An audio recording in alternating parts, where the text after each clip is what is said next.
먼저 OX 퀴즈를 통해서 한번 시작을 해보겠습니다. 후보자 토론회 중 여러분들이 많이 접하시는 그 선거방송 토론은 법적으로 의무화되어 있을까요? 의무화되어 있다라고 생각하시면 O, 그렇지 않고 방송사가 자율적으로 실시한다라고 하면 X. 한번 판을 들어주시죠.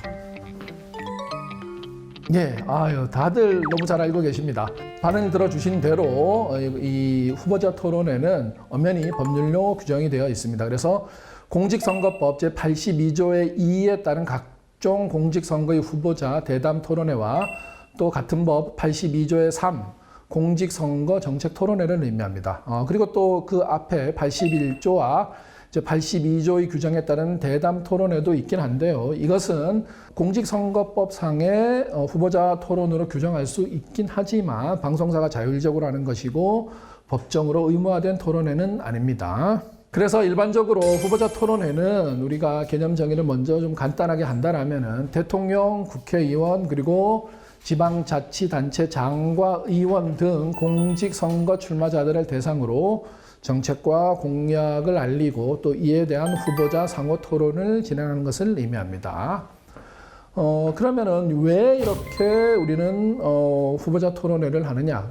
선거 과정이 굉장히 복잡하고 다양한데요. 이 후보자 토론회를 함으로써 유권자에게 정당과 후보자의 정책, 자질, 비전 등을 한 자리에서 비교 평가할 수 있고 그로 인해서 유권자들에게 투표권 행사의 기준을 제공합니다. 그리고 또 한 번의 방송으로 많은 유권자들에게 후보자들의 정당 정책을 설명할 수 있고 또 동시에 여러 후보자들이 함께 토론을 함으로써 다른 후보자들과 상호 비교하고 차별성을 부각할 수 있는 선거운동 방법이라고 할 수 있겠습니다. 먼저 가장 좀 관심이 많은 대통령 선거부터 좀 말씀을 드리면은요.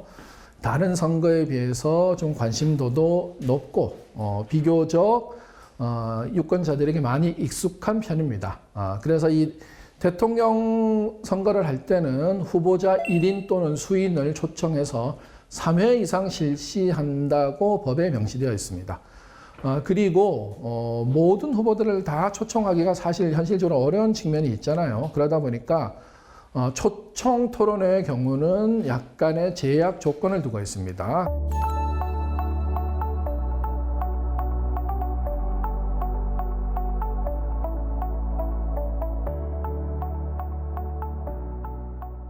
물론 그 외에 비초청 후보들에 대해서는 우리가 소위 말해서 군소 후보라고 하죠. 그분들에 대해서는 형평성의 차원에서 따로 토론회를 실시하도록 하고 있습니다. 그리고 국회의원 총선거와 같은 경우는 토론회 종류가 조금 복잡하고 다양합니다. 먼저 국회의원 선거 후보자 토론회, 비례대표 국회의원 선거 후보자 토론회가 있습니다. 이것은 역시 약간의 이제 제약 조건을 두고 있죠. 그리고 이제 국회의원 총선거에서 가장 좀 핵심이라고 할 수 있겠는데요.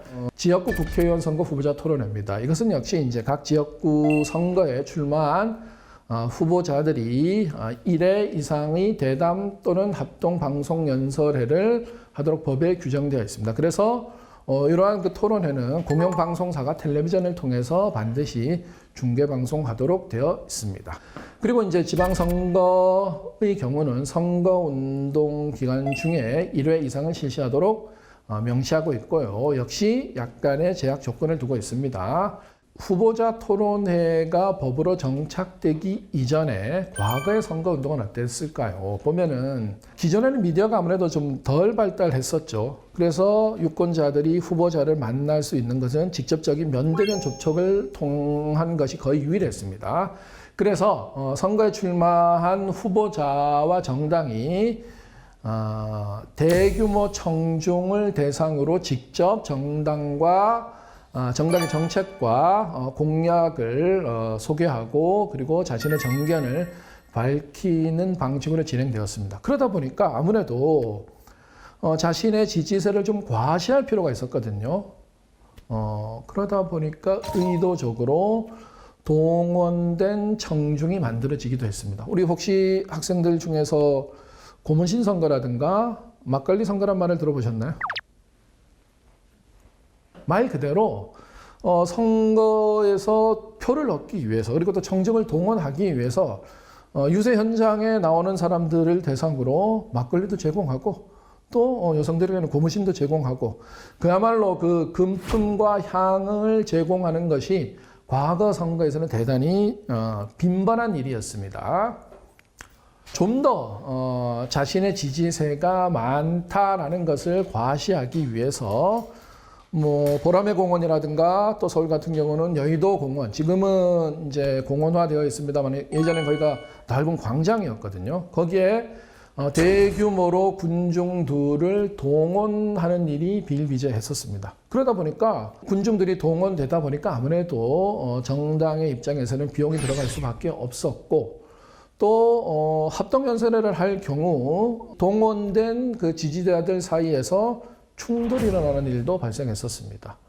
지지하는 후보의 연설이 끝나면은 군중들이 한꺼번에 자리를 이탈하면서 다음 후보의 좀 길을 빼버린다든가 이러한 좀 비신사적인 일들도 많았거든요.